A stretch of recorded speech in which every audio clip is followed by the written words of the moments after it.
playing t-ball as a kid, and not to brag, but I was a really good t-ball player. I mean, I'm talking about really good. I crushed t-ball. So even though I was just 3 or 4 years old, I remember thinking, I could be something special one day.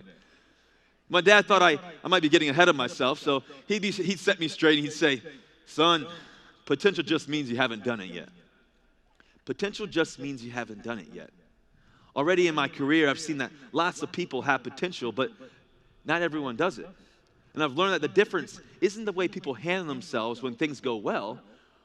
It's when you land the job you want, or you go to the school you want, or you achieve something maybe a little bit earlier than you expected. Go ahead and celebrate it. Be happy. Enjoy it. But remember that the moments when life tells you yes aren't the ones that define you. The moments that really matter are the moments when life tells you no. That's what I want to focus on today. What do you do when life tells you no? You may be surprised to hear this, but life has told me no lots of times in my career. In 2007, I went to college at NC State because I wanted to play baseball and football. Most of all, I wanted to play quarterback for the National Football League. Fast forward to 2008, my first eligible year on the football team, and I'm fighting against 4 other guys for the starting job. In training camp, there's a red jersey that they put on quarterbacks. Nah, not this guy. They don't give me one of those. I'm doing everything. I'm catching punts, catching routes. I'm getting hit. I know I can play quarterback. I just need the chance. About 2 weeks before our first game, my coach calls me into his office and tells me I'm not getting that chance. Excuse my country voice here, but he says, son, I'm switching your position. I'm moving you to safety. He's not asking me, he's telling me. I could have just gone along with it. And maybe I should have just gone along with it. But for whatever reason, I wasn't ready to take no for an answer. I prayed about it. I talked to my mom. I talked to my brother. I would have talked to my dad, but he was on his deathbed at the time. And after a few days, I just came to this peace. Now, this is the part of the speech where I'm supposed to tell you to believe in yourself. But those days of praying and all that wasn't about believing in myself.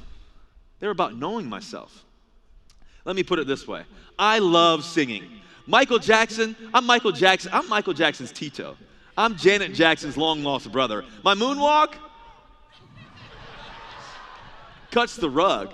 Dancing machine, smooth criminal, this guy.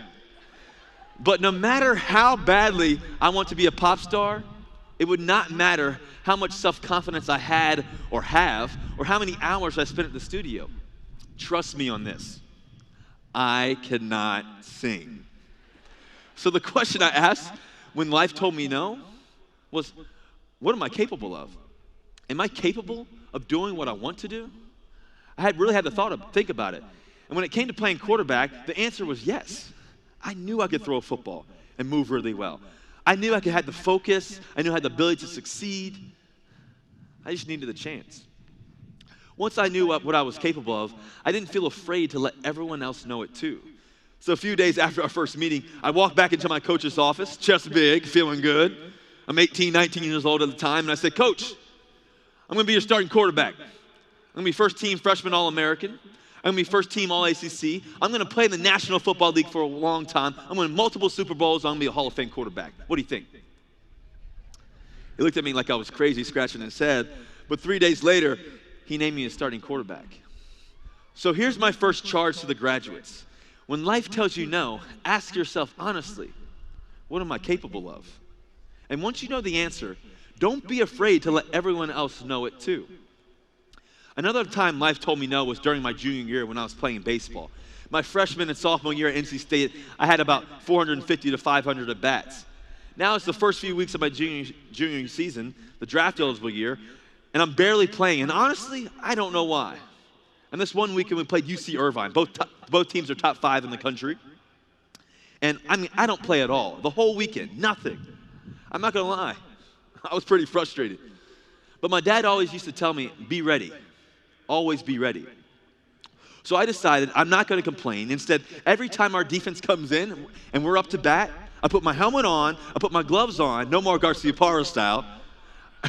I get my bat in hand and I stand there waiting. First inning, second inning, third inning, all the way to the 10th. We get to the bottom of the 10th or the 11th, and there's 2 guys on base with 1 out.